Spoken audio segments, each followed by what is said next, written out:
বিকাল বেলা ইমানদার, সকাল বেলা কাফের, এমন একটা পরিবেশ তৈরি হয়ে গেছে। রাসূলুল্লাহ সাল্লাল্লাহু আলাইহি ওয়াসাল্লাম আমাদেরকে সতর্কবাণী করে গেছেন এমন একটা সময়ের। তা আপনাদের হয়তো মনে প্রশ্ন হতে পারে, সকালবেলা ইমানদার হলে বিকাল বেলা কাফের হয় কেমনে? বিকাল বেলা কাফের হলে আবার সকালে মুমিন হয় কিভাবে? এই প্রশ্নের সহজ উত্তর হলো এই, উম্মতের মাঝে এই পরিমাণ আকীদাগত ভ্রান্তি, এই পরিমাণ কুফফারদের মিশন ভীষণ চালু আছে। বহু মানুষ নিজেদের অজান্তেই হয় মুখ দিয়ে কিছু কথা বলে, এর জন্য সে কাফের হয়ে যায়, অথবা এমন কোন কাজ করে যার জন্য কাফের হয়ে যায়, অথবা কারো কাজকে সমর্থন করে যার জন্য সে ঈমান হারা হয়ে বেঈমান হয়ে যায়। যেমন ধরুন, কেউ যদি মনে করে ইসলামের কোন বিধানকে যে এটা অপরাধ, যেমন জিহাদ ফি সাবিলিল্লাহ, কোরআন শরীফের মধ্যে এই বিধানের বর্ণনা আছে না নাই? আরো আসতে বলেন, আপনারা রাগ নাকি আমার উপর? একটু কথা বলেন না, আছে না নাই? এখন যদি কোনো মুসলমানের সন্তান জিহাদ ফি সাবিলিল্লাহের ব্যাপারে ঘৃণা রাখে, জিহাদ ফি সাবিলিল্লাহকে অপরাধ মনে করে, সে কি ইমানদার থাকবে না বেঈমান হয়ে যাবে? এটা একটা ছোট্ট উদাহরণ দিলাম। এরকম হাজার উপমা উদাহরণ আমাদের সামনে আসবে, যেগুলো আমাদের সামনে পরিষ্কার করে এই কথার উপর, যে সমস্ত জিনিস আমাদের ঈমান নিয়ে টান দেয়, আমাদেরকে বেঈমান বানিয়ে ফেলে। কথায়, কাজে, আমলে, তৎপরতায়, সমর্থনে বহু বিষয় আবার আছে, যে বিষয়গুলো অত্যন্ত স্পর্শকাতর, অত্যন্ত ভয়ঙ্কর, অত্যন্ত ভয়াবহ। মুহতারাম হাজিরিন, সমস্যা বললে অনেক বলা যাবে, আরো 1 ঘন্টা বলা যাবে আমাদের এই সমস্যা, এই সমস্যা, এই সমস্যা আছে। ব্যক্তিগত জীবনে সমস্যা, পারিবারিক জিন্দেগিতে সমস্যা, রাষ্ট্রে সমস্যা, অর্থে সমস্যা, শিক্ষায় সমস্যা, সমস্যার শেষ নাই। সমাধান কি? আল্লাহ রাব্বুল আলামিন তার প্রিয় হাবিব সাল্লাল্লাহু আলাইহি ওয়াসাল্লামকে প্রেরণের মাধ্যমে আমাদের সামনে সমাধান দিয়েছেন। সমাধান কিতাবুল্লাহ, সমাধান রিজালুল্লাহ তথা মুহাম্মাদুর রাসূলুল্লাহ সাল্লাল্লাহু আলাইহি ওয়াসাল্লাম। মুমিন মুসলমান ভাইরা আমার, আল্লাহ পাক রব্বুল আলামিন কালামে হাকিমের মধ্যে আপনার আমার জন্য কালামুল্লাহকে দেওয়ার পরে পরিষ্কার ঘোষণা করে বলেন, যালিকাল কিতাবু লা রাইবা ফীহি হুদাল লিল মুত্তাকিন ইন্না হাযাল কুরআনা ইয়াহদি লিল্লাতী হিয়া আকওয়াম। রব বলছেন যে আমি তোমাদেরকে কিতাব দিলাম, এই কিতাব তোমাদের জন্য হুদান, হেদায়েত হবে। আমাদের প্রিয় হাবিব সাল্লাল্লাহু আলাইহি ওয়াসাল্লাম বলেন, قال رسول الله صلى الله عليه وسلم تركت فيكم أمرين لن تضلوا ما تمسكتم بهما كتاب الله وسنة رسوله أو كما قال عليه الصلاة والسلام। পয়গম্বর আলাইহিস সালাতু ওয়াস সালাম বলেন, ও আমার উম্মতেরা শোনো, আমি তোমাদের জন্য, তোমাদের রাহবরি পথ প্রদর্শনের জন্য, রাহবরের জন্য 2টো জিনিস দিচ্ছি। নাম্বার 1 কিতাবুল্লাহ, আল্লাহর কিতাব। নাম্বার 2 সুন্নাতু রাসূলিল্লাহ, পয়গম্বর আলাইহিস সালাতু ওয়াস সালামের সুন্নাহ। পয়গম্বর আলাইহিস সালাতু ওয়াস সালাম বলেন, এই দুটোকে আঁকড়ে ধরো, এই দুটোকে আঁকড়ে ধরো, এই দুটোকে আঁকড়ে ধরো। পয়গম্বর আলাইহিস সালাতু ওয়াস সালাম বলেন, কিয়ামত পর্যন্ত কোনদিন তোমরা পথভ্রষ্ট হবে না।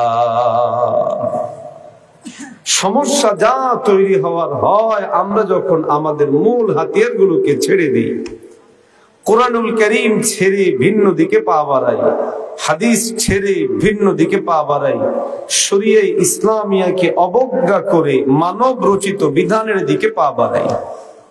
উদাহরণত সমকালীন আমাদের দুটো ক্রাইসিসের কথা বলবো। এক, রাষ্ট্রীয় ক্রাইসিস, বাংলাদেশ কিভাবে পরিচালিত হবে। আমাদের অনেক সমস্যা, এদিকে দুর্নীতি, ওদিকে চুরি নীতি, ওদিকে ডাকাতি, ওদিকে নিপীড়ন, ওদিকে বিদেশে টাকা পাচার হয়ে যাচ্ছে, এদিকে বিচার নাই, এদিকে খুন, এদিকে ধর্ষণ। আমাদের সমাজের মধ্যে এই সমস্যাগুলো আছে না নাই? বইয়ের ভাষা যেটাকে বলে নাভিশ্বাস উঠে যাওয়া। মানুষ যখন দৌড়াইতে দৌড়াইতে দৌড়াইতে প্রচন্ড ক্লান্ত হয়ে যায় এবং আর কোন উপায়ান্তর দেখে না, তখন বলে নাভিশ্বাস উঠে গেল। এখন আমাদের হালতেই হয়েছে। আমাদের বিচার ব্যবস্থা ঝামেলা, শিক্ষা ব্যবস্থা ঝামেলা, অর্থ ব্যবস্থা ঝামেলা, টোটাল রাষ্ট্র ব্যবস্থা ঝামেলা, ঝামেলার শেষ নেই। এই ঝামেলা থেকে মুক্তির উপায় কি? আমি দাবি করলাম মুক্তির উপায় কোরআন, মুক্তির উপায় সুন্নাহ, মুক্তির উপায় দ্বীন, মুক্তির উপায় শরীয়ত। দ্বীন শরীয়তকে যত মজবুত করে ধরা হবে এই জাতি তত দ্রুত মুক্তি পাবে। যদি বলেন ঠিক আছে, এটা তো দাবি। এই দাবির সপক্ষে দলিল কি আছে না নাই? যদি বলেন না, শুধু থিওরি না, প্র্যাকটিক্যালি সমাধান আছে। কিন্তু দীর্ঘ চক্রান্তের মাধ্যমে আমাদের হৃদয় থেকে, মনস্তত্ত্ব থেকে, মন মানসিকতা থেকে এটাকে বের করে দেওয়া হয়েছে। সমাধান কোরআনে, সমাধান হাদিসে, সমাধান ইসলামে, এই ভাবনাও বহু ইমানদারের হৃদয়ে নেই। তো কোরআন শরীফ তো দোয়া দরুদ পড়ার জন্য না। আমাদের কেউ মারা গেলে হুজুরের কাছে বলবো, হুজুর এক খতম কোরআন শরীফ পড়ায় দিন, দোয়া করে দিবেন, অথবা পেটে ব্যথা হলে হুজুর একটু পানি পড়া দিলেন, হলো। হ্যাঁ, এগুলোও কাজ। কেউ যদি পানিতে ফু দেয়, দোয়া করে ইনশাআল্লাহ আল্লাহ পাক কালামুল্লাহের ওসিলায় বহু বান্দাকে সুস্থ করেছেন। রেকর্ড আছে না নাই? আর যদি বলেন না আছে না নাই? এই ইয়াংরা বসো বাবা, বসো। এই আরে ছুটি দিবে একটু পরে, বসো বসো বসো। কোরআনুল কারীম পড়ে দোয়া করা এটাও অসুবিধা না, কিন্তু এটাতেই সীমাবদ্ধ রাখা এটা অসুবিধা। আল্লাহ আয়াত আহকাম দান করেছেন শত শত। আল আহাদিসুন নববিয়্যা লিল আহকাম, বিধানের হাদিস হাজারে হাজার। তো আপনি আমি শত শত আয়াত, শত শত হাদিসকে এক সাইডে রেখে দেশের আইন প্রণয়ন করব, অমুককে ডাকো। অর্থ ব্যবস্থা সাজাবো, তমুককে ডাকো। অমুক আর তমুক কোথাকার শিক্ষিত, কি পড়েছেন? কোরআন শরীফ জানেন, জানেন না। হাদিস শরীফ জানেন, জানেন না। শরিয়া জানেন, জানেন না। ফলাফল কি হয়? ওরা আমাদের সংবিধানের মধ্যে কখনো কখনো লেখে সেকুলারিজম, কখনো কখনো লেখে বহুত্ববাদ। কিবাদ? আর যদি বলেন না কিবাদ, বহুত্ববাদ। আমাদের অনেকে বলে তো সেকুলার লেখলে অসুবিধা কি, ধর্ম নিরপেক্ষতাবাদ লেখলে অসুবিধা কি? অসুবিধা আছে। কোন শিক্ষা, সংস্কৃতি, রাষ্ট্র যখন ধর্ম নিরপেক্ষবাদের উপর পরিচালিত হয়, ধর্ম নিরপেক্ষবাদ হলো এমন একটা চুম্বক যেটা মানুষকে টেনে টেনে টেনে আস্তে আস্তে করে নাস্তিক্যবাদ পর্যন্ত নিয়ে যায় এবং মানুষদেরকে বেঈমান বানায় দেয়। এটাই বাস্তবতা। পৃথিবীর ইতিহাসে যত দেশে নাস্তিক্যবাদ ছড়িয়েছে এদের প্রথম স্লোগান ছিল ধর্ম নিরপেক্ষতা। কোন ধর্মের এখানে প্রাধান্যতা থাকবে না। তো ধর্মের প্রাধান্যতা নাই, কিসের প্রাধান্যতা থাকবে? তো ওদের দাবি হয় মানবতা, মানবিকতা। স্লোগান সবগুলোই সুন্দর, মানবতা, মানবিকতা এটাও সুন্দর। ধর্মনিরপেক্ষতাবাদ, আলাদা কোন ধর্মের গুরুত্ব থাকবে না, সব ধর্মের সমান গুরুত্ব থাকবে, এটাও সুন্দর। তবে দুরুসুন্দরের মাঝখান দিয়ে মূলত নাস্তিক্যবাদকে প্রতিষ্ঠা করার ষড়যন্ত্র করা হয়। মানুষকে বোঝানো হয় ধর্ম ও ধর্মীয় রাষ্ট্র ব্যবস্থা হলে, সমাজে যদি ধর্মীয় প্রভাব তৈরি হয়, রাষ্ট্রে যদি ধর্মীয় প্রভাব তৈরি হয়, তো ওই রাষ্ট্রে এক ধর্মের প্রভাব তৈরি হলে আরেক ধর্মের মানুষকে মেরে ফেলবে, আরেক ধর্মের প্রভাব তৈরি হলে আরেক ধর্মের মানুষকে মেরে ফেলবে।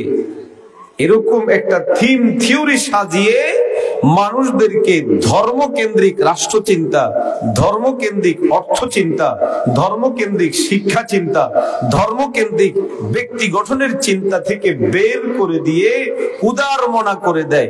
আর উদারমনা করে দিয়ে তখন তাদেরকে আস্তে করে তারা খাবলে ধরে এবং বেঈমান বানিয়ে দেয়। আওয়াজ দিয়ে বলে ঠিক না? ঠিক।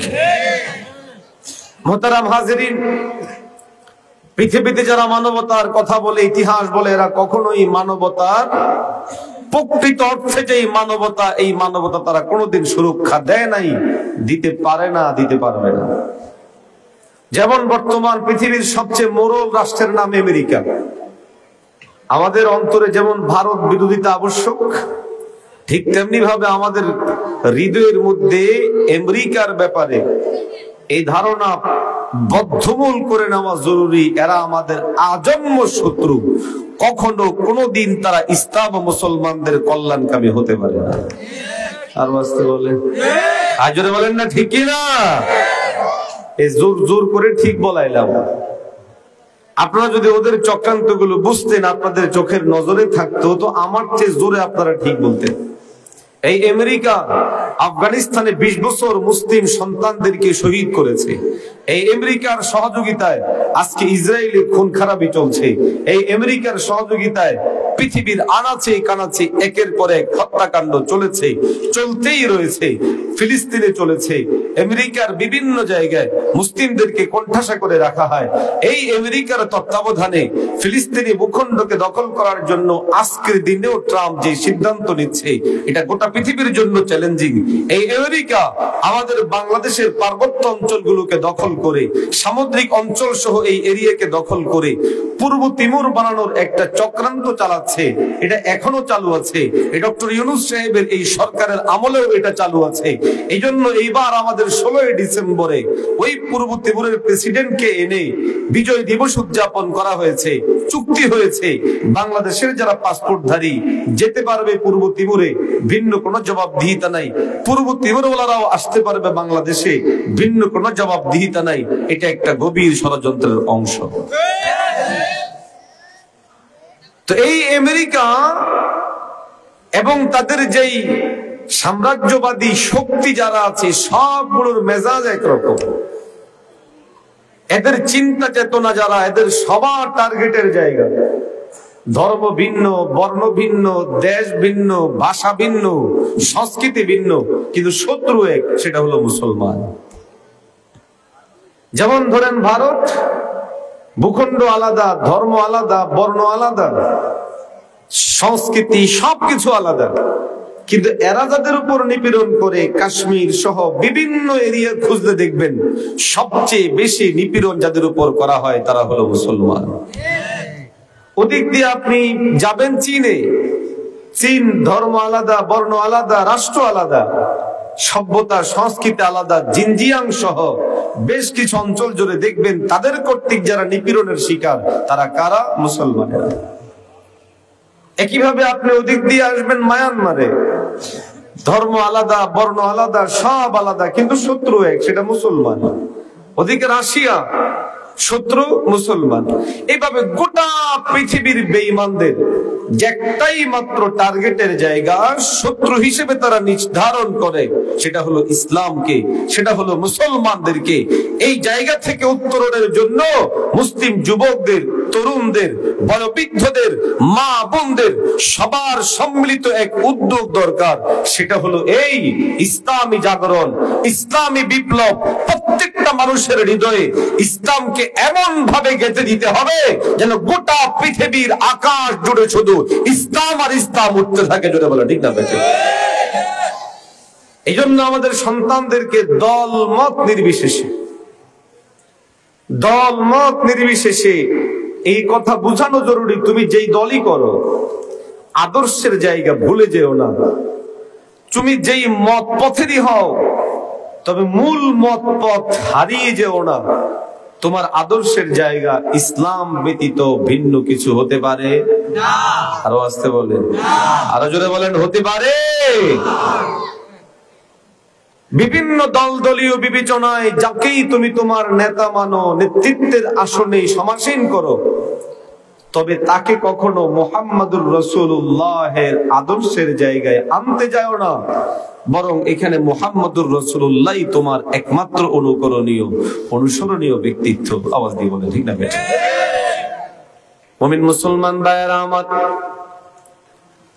আল্লাহ পাকের বড় শুকরিয়া, রব আমাদেরকে এমন একটা দিন, এমন একটা ধর্ম, এমন একটা দিন দান করেছেন যার নাম হলো ইসলাম।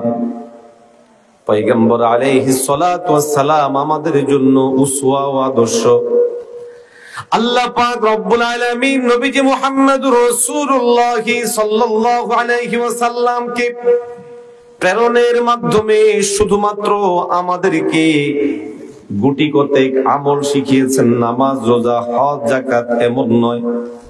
বরং পয়গম্বর আলাইহিস সালাতু ওয়াস সালামকে আল্লাহ প্রেরণ করে পরিষ্কার ঘোষণা দিয়ে বলেছেন, লাকাদ কানা লাকুম ফি রাসূলিল্লাহি উসওয়াতুন হাসানাহ।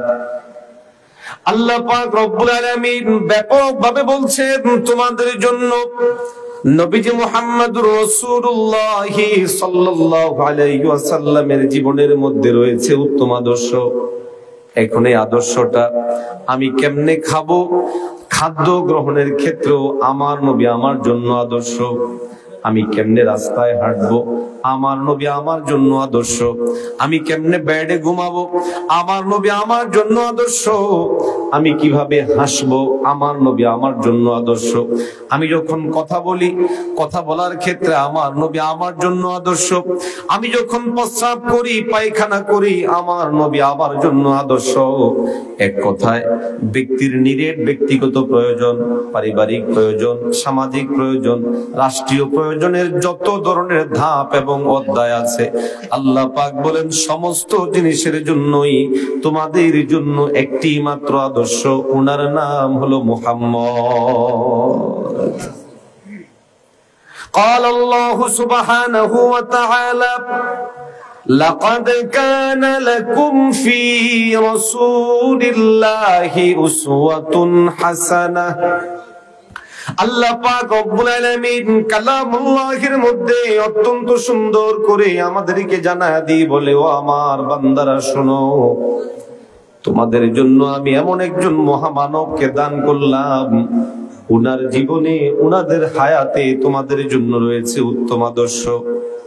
মুসলমান ভাইরা আমার, আজ আমাদের জন্য অত্যন্ত দুর্ভাগ্য হলোই নবীজি মুহাম্মদুর রাসূলুল্লাহ সাল্লাল্লাহু আলাইহি ওয়াসাল্লামকে পাওয়ার পরেও আমরা যখন রাষ্ট্র চালাবো, রাষ্ট্র চালাতে গিয়ে যখন সংবিধান লেখা হয়, মুসলমানের সন্তান মুসলমানেরা সংবিধান প্রণয়ন করে, কেউ ইউরোপকে দেখে, কেউ আমেরিকাকে দেখে, কেউ ভিন্ন দেশকে দেখে, অথচ চোখের সামনে কোরআনুল কারীম আছে, হাদিস আছে, কিয়ামত পর্যন্ত আগত গোটা মানব সভ্যতার সমাধান এই কোরআন হাদিসে আছে না নাই? ইংরেজদের দেওয়া শিক্ষানীতি সবচেয়ে বড় ক্ষতি করেছে আমাদের এই জায়গাটা। মনস্তাত্ত্বিক ভাবে অটো সেকুলার, আমরা অটো সেকুলার। দেখেন, গত দুদিন যাবৎ বাংলাদেশের একটা টপ নিউজে পরিণত হয়েছে, আলেমদের একটা প্রোগ্রাম ওই প্রোগ্রামে নারী সাংবাদিক ঢুকতে দেওয়া হলো না কেন? যেমন ধরেন এখানে যদি কোনো সাংবাদিক আসতে চায়, মহিলা প্যান্ট পরে, শার্ট পরে, গেঞ্জি পরে, আপনারা আসতে দিবেন কেন? ওই নারীর প্রতি ঘৃণার কারণে না। এই ইসলামের বিধান, পর্দা যে বিধান, সেটা লঙ্ঘিত হওয়ার কারণে না দিতে পারা বা না দেওয়া এটা দোষের না। সে সাংবাদিকতা করবে, কোনো অসুবিধা নেই, কিন্তু সংবাদ পরিবেশন করতে গিয়ে তাকে পশ্চিমের আদলে সাজতে হবে, তার মতো করে সে একটা সেটআপ গেটআপ দাঁড় করাবে, আর এটাকে আমরা প্রমোট করতে হবে। আমার যারা এখানকার আছেন তাদের চোখের সামনে তাকে এনে দাঁড় করাতে হবে। এটা আবশ্যক নয়, এটা জরুরি না। আমি প্রোগ্রামের আয়োজক, তোমার যেমন পোশাক পরার অধিকার রয়েছে, আমারও আমার এই অনুষ্ঠানকে নিয়ন্ত্রণ করার অধিকার রয়েছে। কে ঢুকবে কে ঢুকবে না এই সিদ্ধান্ত আমি নিব, আমি প্রোগ্রামের অ্যারেঞ্জার। কিন্তু এটা হচ্ছে না। ব্যাপক সমালোচনা, ব্যাপক সমালোচনা। কেন দিল না, কেন দিল না, এই গেল গেল গেল সব শেষ হয়ে গেল। অথচ এর কয়েকদিন আগেই ঢাকা ভার্সিটির মতো জায়গায়, বিভিন্ন ইউনিভার্সিটির মতো জায়গায় শিক্ষকরা ছাত্রীদেরকে হিজাব খুলতে বাধ্য করছেন। হিজাব খুলতে হবে, নাহলে পরীক্ষা নিব না। এমন ঘটনা আমাদের দেশে আছে না নাই? আরো আসতে বলে, আর জোরে বলেন না, আছে না নাই? কোন এক রেল স্টেশনে এক মেয়ে এলোমেলো পোশাক পরে বিড়ি খেয়েছে, তো লোকজন ধরে ওরে কতক্ষণ ধাতানি দিয়ে দিচ্ছে। খুব স্বাভাবিক, সিগারেট টানতেছে, পোশাক আশাক উল্টা পাল্টা, তো কিছু মানুষজন তাকে একটু ধমক টমক দিয়েছে বা কিছু করেছে। কেন দিল? সারা দেশ গরম হয়ে গেছে।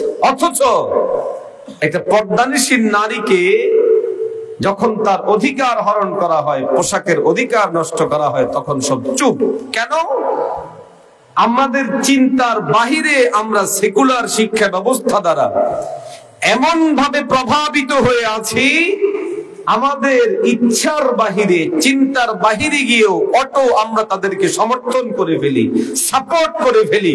এই জন্য আমরা আমাদের তরুণদেরকে বারবার একটি বিষয়ের উপর উদ্বুদ্ধ করতে চাই, ও তরুণেরা, রক্ত দিবে, ঘাম দিবে, জীবন দিবে, তবে মুক্তি আসবে না যদি আদর্শিক ভাবে ইসলামকে প্রতিষ্ঠিত করতে না পারো। 2024 আমাদের চোখের সামনে এখনো ঝলঝল করে। রক্ত দিল কারা? এদেশের মুসলিম সন্তানেরা কালিমা পড়তে পড়তে জীবন দিল, তাকবীর দিতে দিতে রাজপথের মধ্যে নামলো, এবং এই সন্তানগুলো আল্লাহু আকবার বললো, রুকু করলো, সিজদা করলো, রোজা রাখলো, দোয়া করলো। এত কিছু করার পর রাষ্ট্র গঠন হলো কাদেরকে দিয়ে? টোটাল এনজিওদেরকে দিয়ে, টোটাল পশ্চিমা দালালদেরকে দিয়ে। ফলাফল এই হলো, আমাদের কাঙ্ক্ষিত প্রত্যাশা পূরণ হচ্ছে না। আগামীর কাঙ্ক্ষিত প্রত্যাশা যদি পূরণ করতে হয়, ইসলামী বিপ্লবের কোন বিকল্প হতে পারে না। জোরে বলা ঠিক না বেঠিক? এই জন্য আমাদের সন্তানদেরকে এই জিনিসের উপর উঠানো জরুরি। দল, দলীয় পরিচয়, মত, পদ যেটাই হোক, আদর্শের জায়গা আমি মুসলিম হিসাবে আমার নির্ধারিত, সেটা হলো কোরআনের বাহিরে, হাদিসের বাহিরে আমার কোনো আদর্শ থাকতে পারে? আরো আসতে বলেন, আজরে বলেন।